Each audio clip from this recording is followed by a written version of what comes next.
우리 하나님 말씀을 보시겠습니다. 마태복음 6장.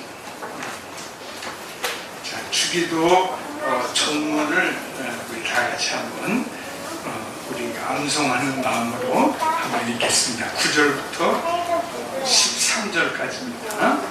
그러므로 너희는 이렇게 기도하라. 하늘에 계신 우리 아버지여, 이름이 거룩히 여김을 받으시오며 나라가 임하시오며 뜻이 하늘에서 이루어진 것 같이 땅에서도 이루어지이다. 오늘 우리에게 일용할 양식을 주시옵고 우리가 우리에게 죄 지은 자를 사하여 준 것 같이 우리의 죄를 사하여 주시옵고 우리를 시험에 들게 하지 마시옵고 다만 악에서 구하시옵소서. 나라와 권세와 영광이 아버지께 영원히 있사옵나이다. 아멘. 아멘. 자, 우리 구약 성경 신명기 8장 2절을 한번 읽겠습니다. 구약 성경 신명기 8장. 이 우리 주기도문의 말씀의 내용을 연관해서 우리 은혜 받을 수 있는 그런 신명기 8장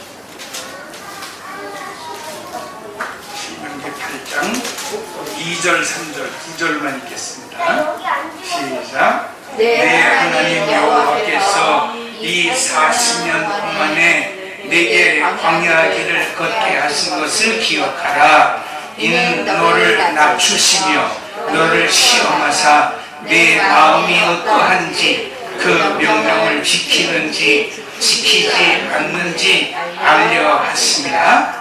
너를 낮추시며 너를 줄이게 하시며 또 너도 알지 못하며 내 조상들도 알지 못하던 만나를 내게 먹이신 것은 사람이 떡으로만 사는 것이 아니요 여호와의 입에서 나오는 모든 말씀으로 사는 줄을 내가 알게 하려 하심이니라.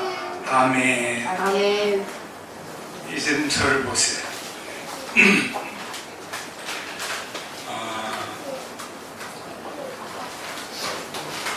우리가 잘 알고 있는 그 유명한 독일의 철학자 프레드리히 니체를 우리가 잘 알 겁니다. 근데 여러분, 저나 여러분이나 사실 니체를 그렇게 확실히 잘 아는 사람이 없어요. 첫째는 우리가 외국어에 능통하지 못하고 설령 독일어를 잘 한다 할지라도 그 많은 철학책을 읽어서 소화해내기 위해서는 적어도 대학에서 철학을 전공하는 그런 수준이 아니면은 그 내용을 잘 이해해낼 수가 없습니다. 다행스러운 것은 목사님들 중에서도 그 책을 읽어본 사람이 사실 거의 없죠.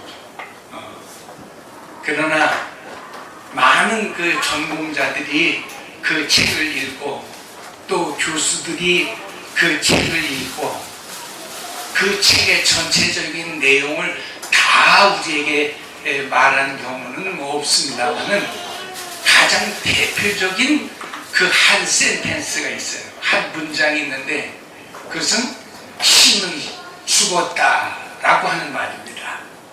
그래서 니체를 잘 모르고 니체의 철학의 책을 읽어본 사람은 거의 없는데 신은 죽었다라고 하는 말을 누가 했느냐 그러면 이구동성으로 그래도 학교에서 강의를 들어본 사람은 다 그 사람이 니체라는 사람이다 이렇게 알고 있어요.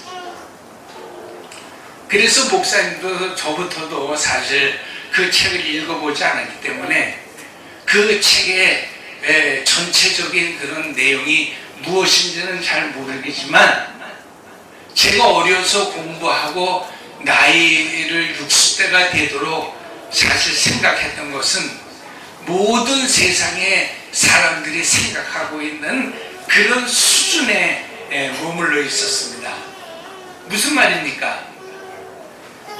유명한 철학자이면서 교수이면서 공부를 많이 했다라고 하는 사람 중에 가장 유명한 무신론자를 든다라고 하면 그 사람을 프레드리 니체가 들고, 그 사람의 말을 그래도 가장 표현이 이해되기 쉽게 쓴 사람이 알타이소 박사라고 하는 사람인데, 동일한 말을 했다는 거예요. 하나님은 죽었다, 신은 죽었다, 그런 얘기했다. 그래서 우리는 그 내용의 깊은 어떤 콘텐츠를 우리는 이해는 못해도 그냥 무신론자로 이 두 사람을 몰아가는 데는 과거에 아주 용감했던 사람들이었고 저도 그 중에 한 사람이었습니다. 그러나 여러분, 나이를 먹고 제가 성경을 복음적으로 이해를 하면서 프레드리히 니체가 그래도 정말 세기에 남은 위대한 천재인데, 1000명 중에 10,000명 중에 한 사람이 아니라 한 세기, 100년을 끌어가는 세기 가운데 한 사람이 나올까 말까 하는 그런 천재인데, 그 천재가 특히 그의 아버지가 목사였고 그도 역시 신학대학에서 공부를 했고 초기에는 목사 생활도 했던 그런 사람이 과연 21세기에까지 이르러서 무신론자라고 하는 그러한 타이틀을 남기기 위해서 신은 죽었다라고 하는 무신론의 얘기를 했을까? 그런 의심이 들면서 그의 말을 했던, 그의 저술되어졌던 그 논문이 나왔던 그 시대를 제가 좀 한번 살펴봤습니다. 이 사람이 무슨 생각을 가지고 그 좋은 믿음의 배경 속에서, 그 믿음의 혈통 속에서 그 아버지가 목회를 잘하고 계셨던 분이거든요. 근데 어째서 그렇게 모든 사람들이 생각하는 미친 소리를 했을까? 그래서 한번 연구를 해봤어요. 그랬더니 여러분, 그때야말로 정말 이 세상을 지배하고 있는 커다란 두 개의 문명이 합쳐지고 그 두 개의 문명이 합쳐져서 또 하나의 한 문명을 흡수해 나가려고 하는 아주 그 중요한 과도기에 있었다는 말이에요. 여러분, 제가 뭐 이거 다 풀어서 말씀드릴 만한 시간은 없습니다만은 유대인들이 적어도 성경을 기록하면서 믿었던 헤브라이즘, 이걸 우리는 히브리 사상이라고 얘기하는데, 이 거대한 히브리 사상이 우리가 히랍과 그리스를 통하여서 일어난 그리스 로마의 문명, 그래서 이 그리스 로마의 문명을 우리는 합쳐가지고 그레코 로망형의 문화라 그렇게 얘기하는데, 이것은 모든 문화세계 또 무슨 과학세계, 모든 역사세계 속에서 동일하게 쓰여지는 말이 스포츠 세계 속에서도 쓰여집니다. 그래서 여러분, 레슬링의 그 여러 종목들 중에 그레코 로망형이라는 것이 있어요. 그 그레코 로망형이라고 하는 말이 무슨 말이냐면은 그리스 로마 시대를 합쳐서 만들어내어진 그 레슬링의 경기 하나의 종목이라고 하는 그런 말인 것입니다. 그러면 왜 이것이 이 거대한 세계를 움직여가는 큰 두 개의 문화와 문명의 특별히 문화의 그 흐름이 되어질 수 있느냐라고 하는 것은, 우리가 잘 아는 것은 헤브라이즘은 히브리 유대인들을 중심으로 해서 only one God, 유일하신 절대 하나님을 믿는 그런 믿음의 신앙체계. 그래서 전 세계는 살아계신 하나님, 그 하나님을 믿는 유일신의 신앙의 체계를 가지고 쭉 몇천 년을 우리가 이렇게 쭉 내려왔다가, 그리스 로마의 시대가 소위 알렉산더를 통하여서 전 세계 동양과 서양이 통폐합이 되어지고 하나의 그 문화가 형성이 된 알렉산드리즘. 그래서 옛날 그 알렉산더의 이름을 따가지고 지금도 알렉산드리아라고 하는 이름을 가지고 있는 유명한 항구 도시, 큰 거대한 도시들은 다 그 시대의 산물로서 지금까지 존재해 있는 그런 모습들입니다. 중요한 것은 오직 유일 신앙만 가지고 있었던 이 헤브라이즘 속에 사실 그레코 로마형의 새로 문화를 만들어냈던 그 문화의 중심이 뭐였겠어요? 그것이 헬레니즘입니다. 헬레니즘이라고 하는 말은 휴메니즘, 휴메니티로 등장을 하는 전형적인 인본주의의 시작입니다. 그래서 프레드리히 니체가 짜라투스트라는 이렇게 말했다라고 하는 그 유명한 논문의 책 속에서, 그 논문 속에서 신은 죽었다, God is dead, 하나님은 죽었다 라고 그렇게 얘기했는데, 그 상황이 무슨 상황이었습니까? 그는 정말 이 세상에 신은 없다, 신은 죽은 거나 마찬가지다, 이제는 신을 믿지 말고 한 사람을 믿고 사람 속에 숨어있는 무한한 가치를 끌어내서 그 가치를 발전시켜 나가는 새로운 어떤 휴메니즘의 세상을 일으켜내자 라고 하는 뜻에서 이 책을 과연 썼겠냐라고 하는 말이에요. 사실 오늘 모든 목사님들과 종교학자들, 일반 역사학자들까지 다 합쳐서 이 프레드리히 니체나 알타이저 같은 이런 분들을 무신론자의 대명사로 우리가 막 몰아치지만, 저는 사실 성경을 연구하고 복음적인 그런 역사적 배경을 우리가 살펴볼 때 니체가 꼭 그런 말은 가지는 않았다 그렇게 생각을 합니다. 그 이유가 무엇입니까? 바로 전형적인 거대한 두 문화의 그 합병이 되어지는 속에서, 그래서 결국은 헤브라이즘이 지지 않습니까? 전형적인 이 헬레니즘, 휴메니즘이라고 하는 인문주의라고 하는 이름으로 둔갑을 한 이 새로운 문화의 사조 속에 이 헤브라이즘이 잠식되어지면서 지금 21세기까지 모든 문명의 세계는 헬레니즘 문화의 세계 속에서 지금 우리가 살아가고 있는 것입니다. 적어도 이 천재 프레드리히 니체는 이걸 보지 않았는가 생각합니다. 여지껏 19세기까지 어쨌든 하나님만 믿고 살았어요. 사람들은 하나님 중심주의로 살았습니다. 이 세상 모든 역사의 기원과 창조의 기원과 그 사람들이 믿는, 우리 인류가 믿었던 모든 종교의 핵심은 하나님, 기독교였었습니다. 그러나 이 전형적인 이 헬레니즘의 문화 속에서 휴메니즘, 그럼 인간은 어디 있느냐? 하나님만 계시고 인간은 어디 있느냐라고 사람이 의구심을 가지면서 인간 속에 있는 인간의 존재가치, 존립 목적, 인간의 속에 있는 무한한 가치를 발전시켜 나가면서 이제는 인문주의를 키워나가면서 하나님 없이도 살 수 있는 인간 사회를 구현해보자라고 하는 그 주의가 인문주의거든요. 이 와중에서 짜라투스트라가 나왔어요. 사실 원래 짜라투스트라는 헬레니즘의 대명사인 조로아스터교의 창시자의 이름이 짜라투스트라예요.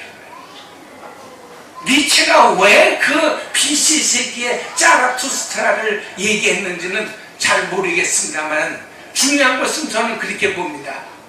헬레니즘의 대표가 되어졌던 그 조로아스터교, 그래서 그 다신론주의에서 일어났던 인문주의, 그 인문주의로 말미암아 앞으로 세계는 신 없이도 살아갈 수 있는, 신 없이도 살아가려고 하는 인간의 발버둥 침해 문화가 되어질 것이라고 하는 이런 의미 속에서 그는 그의 논문 속에 짜라투스트라는 이렇게 말했다라고 하면서 앞으로는 신을 믿는 시대가 끝났다. 신을 믿고 하나님을 찾는 시대는 이제 끝이 났다.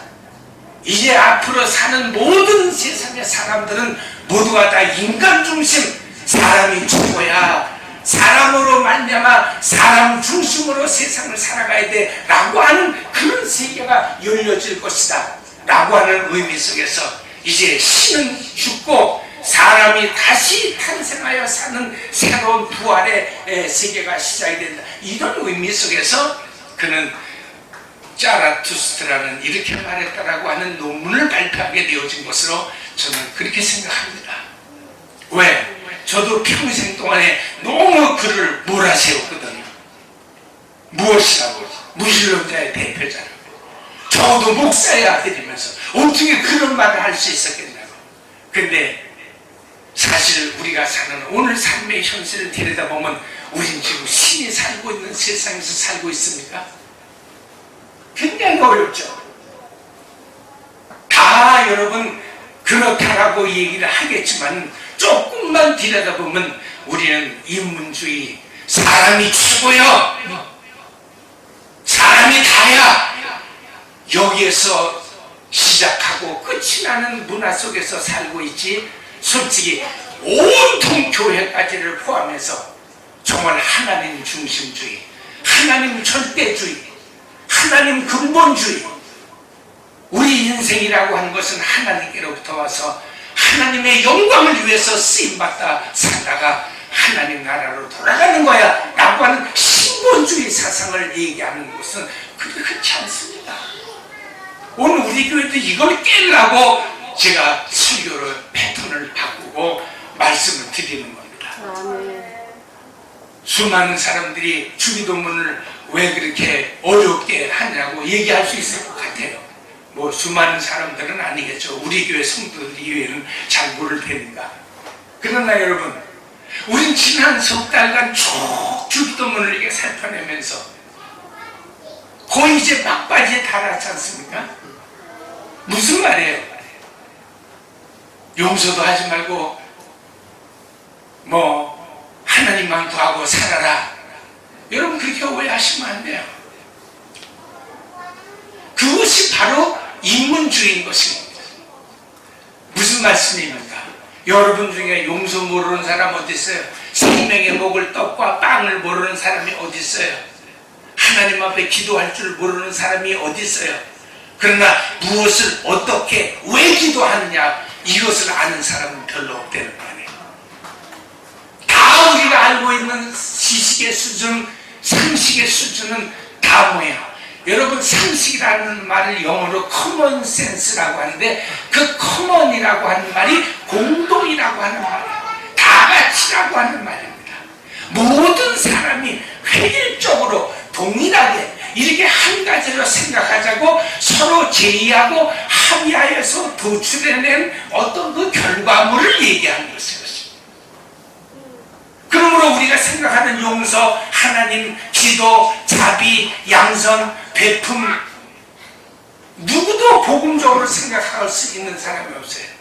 왜? 성경에 일단 기록이 이원론적으로 기록이 되어졌고 그 이원론적 세상 속에서 살아가고 있는 우리는 그 말씀을 전형적인 이원론으로 받아서 사람이 할 수 있는 그 수준, 모든 사람들이 합의하여서 도출해낸 용서의 어떤 그런 결과물 이상을 우리는 얘기할 수 없었다라고 하는 말이에요. 그걸 얘기하는 것입니다. 사람이 세상을 살면서 용서해주면서 사는 삶, 이 삶이 아름다운 삶입니다. 배려하고 나누어주고 도와주고 상대방을 깊이 나처럼 생각해주고, 여러분 바로 이렇게 사는 걸, 이렇게 살라고 가르치는 것, 이렇게 살아가는 삶의 모습을 학문적으로 연구하는 것, 이걸 다 휴머니즘, 휴머니티라고 얘기하는 것입니다. 이걸 인본주의라고 얘기하는 것입니다. 그래서 인본주의로 설교하면 여러분 다 알아들어요. 그러나 우리가 지난 석 달 동안 붙잡은 말씀처럼 복음주의로 해석을 하려다 보면 과연 하나님이 모든 사람들이 이미 다 알고 있는 그런 내용 속에 하나의 우리에게 율법을 또 전해주어서 용서하고 살아라, 착하게 살아, 베풀면서 살아, 나눠주면서 살아라. 어떻게 사람이 그렇게 모지게 살아갈 수 있느냐? 그렇게 악하게 살면 다 벌 받는다. 착하게 살아야 하나님 앞에 복을 받지. 뭐 이런 수준에서 여러분 성경 말씀이 시작하고 성경 말씀이 끝이 난다면 기독교 필요 없는 거예요. 그래서 오늘날 여러분 교회 가는 사람들이 점점 줄어드는 겁니다. 교회가 과연 이 말세가 되어질 때까지 계속 존재할 수 있을까를 얘기하고 있는 것입니다. 왜? 말은 이 세상 모든 교과서의 내용이나 절간에 여러분 승려들의 이야기나 교회의 목사들의 이야기나 다 같은 이야기인데 이 세상에 누구도 참 사랑하면서 베풀면서 용서하면서 세상을 사랑하는 사람은 없다는 말이에요. 이 이유 배반 속에서 니체는 그 앞으로의 몇백 년을 내다보고 그 천재 같은 마음으로 이야기를 한 것입니다. 이제부터는 신은 죽은 세대에서 인간이 살아가게 되어졌다는 말이에요. 딱 그의 예언이 몇백 년 전에 벌써 나왔으면서 오늘 21세기에 살면서 아무도 여러분 우리는 지금 신이 살고 있는 세상에서 안 살라고 그래요. 신이 존재하는 세상을 생각하려고 하지 않습니다. 그래서 우리는 어떻게 쓰든지 인문학적으로 여러분이 잘 이해하고 잘 설득당하고 그렇다라고 이렇게 동의를 줄 수 있는 식으로 설교가 바뀌어져 가는 것인 겁니다. 그러나 여러분 제가 용서하면서 살라고 해서 여러분이 용서하면서 살겠습니까? 배려하고 나누고 베풀면서 사랑하면서 착하게 세상을 살라고 얘기하고 거기다가 안 되니까 그래야 하나님 앞에 복을 받는다라고 얘기하면 성경을 통해서 하나님의 의도를 이렇게 우리에게 성경으로 은혜로 주신 하나님, 그 하나님은 어디 계십니까? 바로 그걸 본 겁니다. 우리가 생각하는 것이 우리가 마음 먹은 것이 혼돈 먹고 사는 얘기라고 하면 그래서 신명기 8장을 제가 읽은 것입니다. 신명기 8장이야말로 여러분 이스라엘 백성들이 광야 40년 생활을 살아가게 되어질 때에 주님이 아예 단도직입적으로 하신 말씀입니다. 왜 이스라엘 백성들을 하나님이 광야에서 40년을 돌게 하시다가 단 사흘 길이면 갈 수 있는 그 가나안 땅을 왜 빙빙 돌려서 가게 하시느냐? 따라서 하십니다. 하나님께서 이스라엘 백성들을 시험하게 하려 하심이니라. 여러분, 이스라엘 백성들을 시험하게 하려 하심이라 그랬어요. 오늘 우리가 시험이라고 하는 단어를 살펴볼 때 그 시험을 생각해 볼 수 있는 굉장히 귀한 명제의 서두인 것입니다. 왜 광야를 돌게 하셨는가? 하나님이 시험하게 하셨습니다. 오늘 우린 주기도에서 뭐라 했어요? 우리를 시험에 들게 하지 마옵소서 그랬어요. 근데 우리가 신약성경 야고보서를 보면 야고보는 우리 하나님을 설명하고 하나님의 은혜를 우리에게 말할 때 뭐라고 말합니까? 하나님은 누구도 시험하지 아니하시면서 하나님은 인생을 시험하지 아니하시느니라 그랬어요. 그러면 도대체 어느 성경에서는 시험하신다 그리고 어디 주기도문에서는 시험에 들지 않게 해달라고 그리고 야고보 사도는 하나님은 우리를 시험하지 아니하시는 분이라고 말씀하죠. 도대체 무슨 얘기를 하고 있냐는 말인 것입니다. 우리는 시험이라고 하는 말이 한 단어밖에 없기 때문에 이해를 해낼 수가 없어요. 어쩔 수 없이 저는 헬라어 원전에서 시험을 뭐라고 기억했는가 봤더니 원래 성경에서 쓰여지는 시험이라고 하는 말의 그리스어 이 헬라어는 페라스머스 이 명사용어로 나타난 말이었다는 거예요. 그럼 이 페라스머스라고 하는 말이 무슨 말이냐? 완전히 사람을 시험에 빠뜨려서 죽이고 파멸시켜서 없애버리기 위하여 하는 행위라고 했습니다. 자, 말이 더 끔찍한데, 그럼 하나님께서 이 페이라스모스라고 하는 말이 동일하게 신명기에 있는 말씀이나 야고보 사도의 말이나 주기도에 쓰여지는 말이 똑같은 헬라어의 원어들이에요. 무슨 말이겠어요? 첫째로 우리가 이미 알고 있는 시험의 그런 인문학적 개념의 시험은 아니라는 말이에요. 우리 이제 태동이가 이달 말에 경찰 공무원 다시 또 시험을 봅니다만, 자꾸 시험을 주는 것은 제가 뭐라 그랬어요? 시험은 어쨌든 붙여서 합격시켜서 대한민국의 훌륭한 공무원이 경찰 공무원이 되게 하려 하는 그런 뜻이 있는 것입니다. 그러나 여기까지가 인문학이에요. 왜냐하면 인문학적 개념의 시험은 항상 양면을 가지고 있다는 말이에요. 그렇기 때문에 시험에서 붙으면 훌륭한 경찰 공무원이 되겠지만 안 되면 잠깐 낙심하게 하고, 또 우리는 다음 시험 공부가 날 때까지 우리는 절망적인 마음속에서 또 공부를 해야 하는 이 두 가지 마음이 있어요. 그런데 왜 이런 말을, 이럴 때 쓰는 시험을 이걸 페라스모스라고 얘기를 하는데, 왜 이런 단어를 쓰셨냐는 말이에요. 하나님의 속성을 알지 않으면은, 그럼 하나님이 우리에게 또 하나의 시험을 주셔서 잘 통과하면 복 받고 살 것이지만 통과하지 못하면 너희는 영원히 벌 받을 거야, 이렇게 주시는 말씀으로 받는다고 하면 똑같은 개념 속에서 우리는 복음적인 이해를 끌어낼 수가 없어요. 그래서 신명기 8장을 읽는 겁니다. 왜 하나님이 그렇게 하셨는가?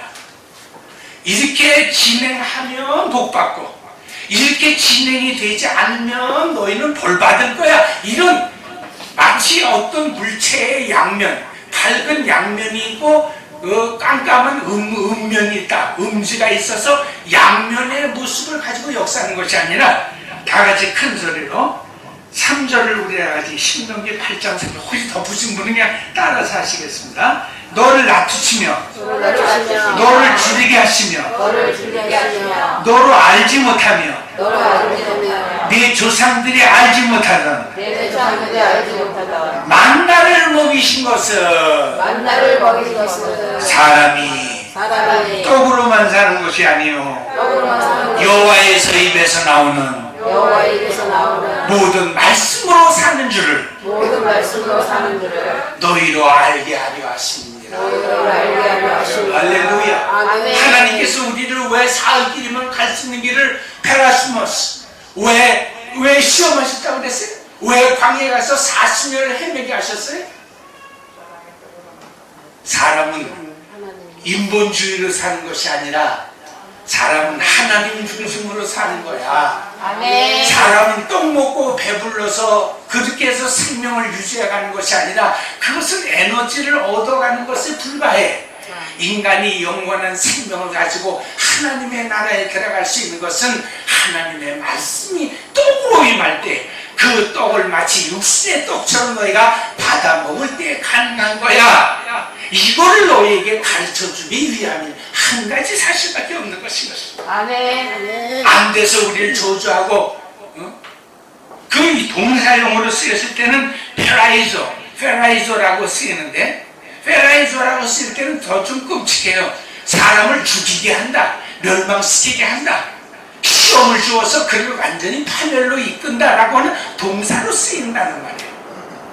하나님이 그런 목적으로 하시는 것이 아니라, 하나님이 시험하신 것은 너희가 이 세상에서 먹는 떡처럼 먹는 것이 아니라, 이 세상을 살아가는 것, 광야를 살아가게 하는 것은, 사람이 사는 것은, 그래서 여러분 우리가 성찬식 때마다 말씀을 드립니다만 뭐라 그랬어요? 주님이 이 세상의 너희 조상들은 새 광야에서 만나를 먹었어도 다 죽었거니 말겠어요. 다 죽어요. 이 세상 사람들이 우리의 이 세상에서 배를 불리기 위해서, 에너지 충전을 위해서 먹는 그런 떡은 아무리 먹어도 그 생명이 더 공급을 못할 때가 있다는 말이에요. 사람이 진정 살아나가는 것은, 광야를 거쳐서 가나안 땅에 들어갈 수 있는 것은, 너희 민족이 영원히 흩어지지 않냐고 그 땅에 들어가서 새로운 하나님의 땅에서 살아갈 수 있게 되는 것은, 사람이 떡으로만 사는 것이 아니요 하나님의 입에서 나오는 말씀으로 말미암아 사는 것이니라 하는 것을 말씀해 주시기 위함이라는 말씀이에요. 아멘. 조금 어려운 내용이긴 하지만은, 금요일날 우리가 그 비유를 제가 설명드릴 때 오병이어의 기적을 나타낼 때도 마찬가지 말씀입니다. 우리는 오병이어의 기적을 나타냈다 그래서 기적만 보면, 기적만 보니까 예수님께서 제자들과 백성들을 한번 심히 꾸짖으신 때가 있었어요. 그건 뭐냐면, 오병이어의 기적을 통해서 이 사람들이 먹고 배가 부르니까 예수님 가시는 곳은 막 무지 따라다니면서, 온 무리가 따라다니면서 인산인해를 이루었어요.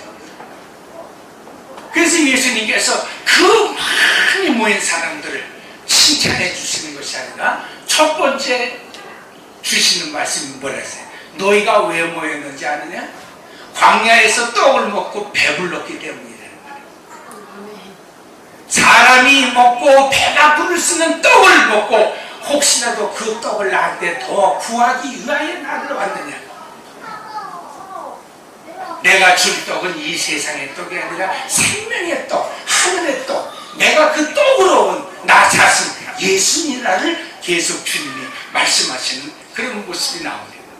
결국은 신명기 8장에 있는 말씀을 가장 신학적으로 이거 여러분 재해석하고 시청각으로 우리가 보여주시는 말씀이 오병이어의 기적의 말씀이에요.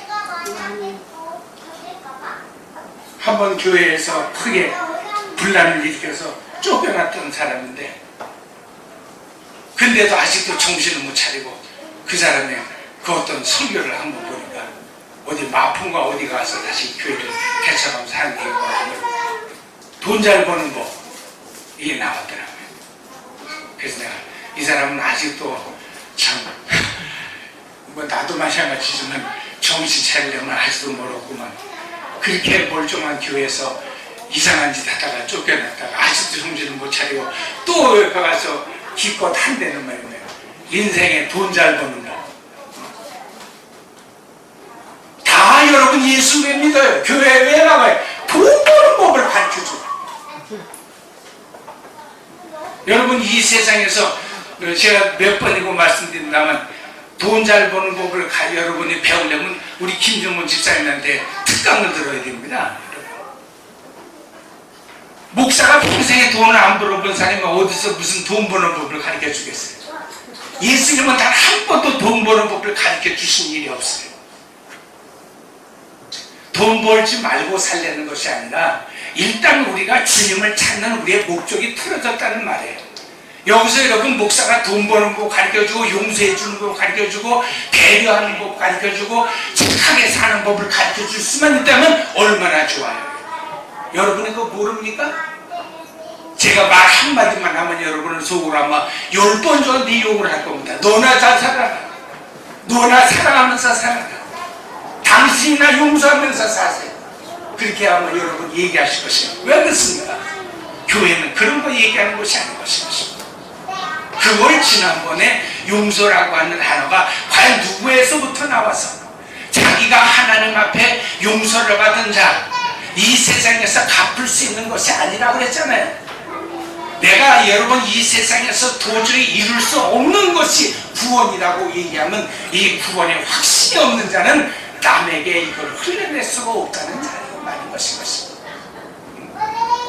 자기가 하나님 앞에 이 거대한 죄, 1만 달란트, 평생에 돈 벌어서 처자식을 다 팔아서 갚으려고 해도 갚아낼 수 없는 그것을 임금이 말 한마디로 딱 용서해주는 그 용서, 우리 구원이 그렇지 않습니까? 사람이 일백동 고쳐주고 다시 태어난다고 우리가 어떻게 여러분 이 죄에서 용서를 받을 수가 있겠습니까? 우리가 어떻게 구원을 받아서 하나님의 자녀가 되어줄 수 있습니까? 여러분, 말에 오해를 갖지 마세요. 남에게 빚진 거 있으면 빚 갚으면서 사실 수 있길 바랍니다. 성경은 절대로 여러분 빚 주신 사람이 빚 안 갚고도 살 수 있는 법을 가르쳐 줄 수 있는 그런 능력 있는 교회가 없어요, 여러분. 어떤 이 세상의 목사도 여러분 가난한 사람인데 목사가 어떻게 남 빚 안 갚고 그런 여러분 도둑놈 같은 말을 가르쳐 줍니까? 이 세상에서 여러분 열심히 일도 안 하고 벌쩍 입을 쓰고 들어놓는 사람한테 그저 기적적으로 하늘에서 막 비가 저렇게 장마비가 내리는데 장마비가 오는 게 아니라 봄비가 내려가지고 막 동전이 쏟아진다든지 여러분 이런 허튼 소리를 어떻게 할 수 있어요? 3년 장사를 안 해본 목사가 여러분 어떻게 어디 가서 무슨 물건을 떠다가 어떻게 팔아 여러분이 일을 갑절로 남겨서 떼부자가 될 수 있습니다. 이런 설교를 어떻게 여러분 거짓말을 칩니까? 그건 교회에서 듣는 말이 아니에요, 여러분. 아멘. 그냥 여러분 나름대로 인문학적으로 태어나고 인문학적으로 여러분이 길림을 받아서 인문학적으로 여기까지 왔잖아요. 그러니까 여러분 스스로가 가능한 대로 조금 안 되면 그때 가서 하나님 앞에 기도하세요. 하나님 꼭 돈은 갚아야 되는데 갚을 돈이 없네요. 어떻게 하나님 역사해 주셔서 내가 이제 새로운 일을 시작하려고 하는데 이 일을 좀 잘 되게 해주셔서 정말 내가 원전뿐만 아니라 그동안에 밀렸던 이자까지선 내가 다 갚아냈을 때 하나님 좀 도와주세요 하고 열심히 나가세요. 여러분 일하시고 장사하시고 돈을 버세요. 교회 안에 앉아가지고 꾸부리 앉아가지고 목사한테 그 어떤 비결을 받으려고 성경의 어떤 예수님이 어떤 여러분 돈 버는 능력을 가진 그런 식으로 여러분 하니까 요즘 교회가 없어지려고 있는 거예요. 교회 안 나오려고 되는 것입니다. 내가 그런 거 가르쳐주는 사람은 따로 있는데 교회 가보니까 교회에서 엉뚱한 소리를 하고 있는 것입니다. 교회는 우리가 인간으로 할 수 없는 구원의 문제를 해결하는 것이 여러분 바로 하나님의 교회고 이것이 설교의 메인 서브젝트입니다. 이것으로 말미암아 내가 이 구원의 감격을 가진 그 사람만이 남에게 이 용서를 흘려낼 수 있다는 거예요. 당신도 용서받고 이런 사람이 될 수 있어. 구원받은 사람이 될 수 있어. 구원받은 사람이 한번 봐. 나봐. 내가 하나님 앞에 구원받은 사람. 그러니까 여러분 여기까지 우리가 못 나가는 거예요. 왜? 전부 구원받은 저 위선을 떨었지 구원받은 은혜의 감격이 별로 없으니까 남에게 흘러내지 못하는 거예요. 주여 그러므로 내 삶 속에 성령으로 임하셔서 역사하셔서 구원의 큰 감격이 내가 이 땅에서 죽을 때까지 갚아도 갚을 수 없는 나의 인생의 모든 죄악을 우리 주 예수 그리스도로 말미암아 갚아주신 그 은혜가 내게 감동적으로 임하게 하여 주셔서 내가 하나님과 더불어 한 몸을 이루게 하여 주셔서 이제부터는 내가 만나는 사람마다 내 이웃에게 이 하나님의 크다란 구원의 용서를 흘려줄 수 있는 사람이 되게 해주세요 라고 기도하라고 이 기도를 우리에게 가르쳐 주신 것입니다. 아멘. 시험도 여러분 마찬가지입니다. 우리는 농담처럼 얘기하잖아요. 뭐 여러분 상대방에서 놀림을 받았다든지 어떤 내가 가지고 있었던 어떤 나의 비밀을 들추어내게 되죠. 야, 나 시험 날 때 하지마 이렇게 얘기하는데요. 그런 시험이 아닙니다. 이 시험은 무슨 시험입니까? 하나님께서 이 세상을 어떻게 살아가느냐라고 가르쳐 주실 수 있는 그 목적이 임한 우리의 고난과 어려움입니다. 그 말은 무슨 말이에요? 내가 고난받을 때, 내가 어려움 당할 때, 장사가 좀 잘 안 돼요. 목사는 내가 요즘 시험 받고 있어요. 그런 소리 하라고 주님이 고난 주시는 게 아니라 아멘. 이 사람은 다 같이 다시 한번 사람이 떡으로만 사는 게 아니야. 쉽게 말씀드리면 뭐예요? 떡이라고 하는 거 먹는 떡만 얘기하는 것이 아니라 사람의 세상의 지혜와 지식과 경험과 판단과 의지와 사람의 노력과 어떤 감정 이런 것이 있으면 능히 세상에서 사람이 살아갈 수 있다고 생각하는 거 이게 인문주의입니다. 여러분. 사람이 하나님이 우리에게 어려움을 주신 것은 바로 뭐예요? 아, 사람이 세상을 사는 것은 그런 것만 가지고 사는 것이 아니에요. 그런 것은 있어야 되지만 그걸 디디고 일어나서 하나님의 말씀을 먹어야 살아갈 수 있다는 것을 가르쳐 주시게 하는 것입니다. 아멘. 이것을 하나님이 우리에게 시험하시는 것입니다. 그러니까 여러분 결국 하나님의 시험 죽여서 없애고 멸망시키려는 것이 아니라 우리를 잠깐 고난받게 하시고 힘들게 하시고 어렵게 하시고 우리가 좀 힘들게 하시고 그러면서 뭐예요? 아, 인생 사는 것이 별거 아니야. 악다운 있어도 인간의 지혜와 지식으로는 못 사는 거야.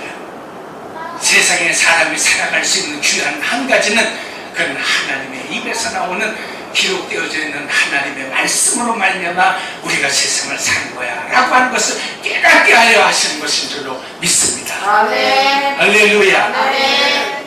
오늘 여러분이 제대로 좀 이해를 하시고 깨달음이 일어날 수 있는 성령의 감동하심이 있기를 바랍니다. 시간이 오래돼서 소리는 들리지 아니하지만 설교 좀 그만하라고 원성이 막 우글우글우글우글 하는 것 같아요. 그래서 여기서 오늘은 끝내겠습니다. 할렐루야. 아멘. 일생에 여러분 우리는 성경을 하나님께서 내게 주시는 말씀으로 잘 받으실 때 오늘에 주시는 말씀의 결론은 바로 그겁니다. 다 여러 가지 말씀을 다 잊어버렸다 할지라도 내가 이 세상에서 나를 지탱할 수 있는 생존의 가장 능력 있는 기본 가치는 하나님의 말씀을 떡처럼 먹고 양식처럼 먹고 내가 그 말씀의 힘을 얻는 것이라고 하는 것에 여러분 마음의 결심을 가질 수 있기를 바랍니다. 기도하십니다. 하나님 아버지 감사합니다. 주신 말씀으로 우리가 능히 이해할 수 있는 그런 수준에서 이해하고 받아들이는 것에 그치지 않게 하시고 그것 뒤집고 일어서서 과연 인생의 삶이 어디서 와서 어디로 가며 무엇을 먹고 우리가 이 세상을 살아가야 할 것인가에 대한 확실한 하나님 말씀의 응답을 받는 시간이 되어지는 것을 주여 저희들로 깨닫게 하시고 믿게 하여 주시옵소서. 예수님의 이름으로 기도하옵나이다. 아멘.